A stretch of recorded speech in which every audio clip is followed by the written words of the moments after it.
Hey guys, this week's thought is dedicated to the complete recovery of Masha Bas Batsheva. I spent many years in yeshiva studying Talmud, and many people are aware of Talmud, that there's a lot of arguments, a lot of back and forth, a lot of breaking down the words in the Torah to get to a certain law and how we know about it.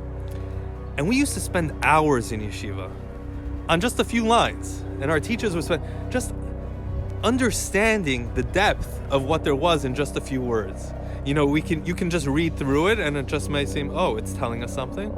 But then you would break it down some more, and the more we got into it, the more we saw that it was teaching us so much more than we originally understood.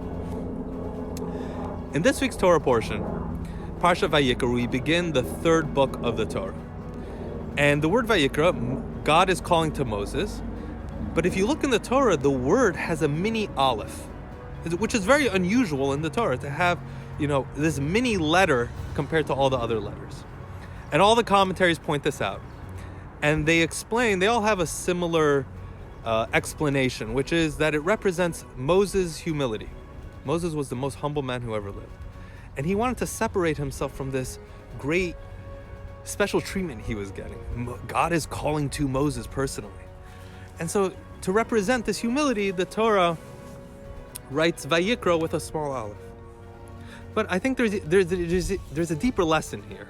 It's even deeper than that, because the word aleph is not just a letter in the Hebrew alphabet. The word itself has meaning. It can mean to teach or to study. It can also mean a general or a high-ranking minister. In fact, in the IDF, in the Israeli army, a general is called an aluf. So what we're seeing here is that the idea that Moses was very humble led to something very profound. And that was that he never overlooked even the small details. He treated every little aleph as if it was a general. No matter what it was, he would take notice and he would learn from it. In life, it's very common to meet people, or this could even be ourselves, to be confident in what we know. We could be well-read, we could be very intelligent. And the more confident we are, or self-confident, we might be open to learning from other people, but we don't really absorb the full profoundness of the idea. In sports, there is an idea where you can have a player who's extremely talented, but not necessarily coachable. They call it uncoachable. And what's the idea? The idea is that this person has all the talent in the world, but this person might not be willing to take criticism, to learn more, to get down into the weeds, to really break it down, to learn all the little nuances and details. They feel like they know it all already. They don't want to learn anymore. They feel like they know it all already. And that over self-confidence, it prevents us from really getting the most out of an idea.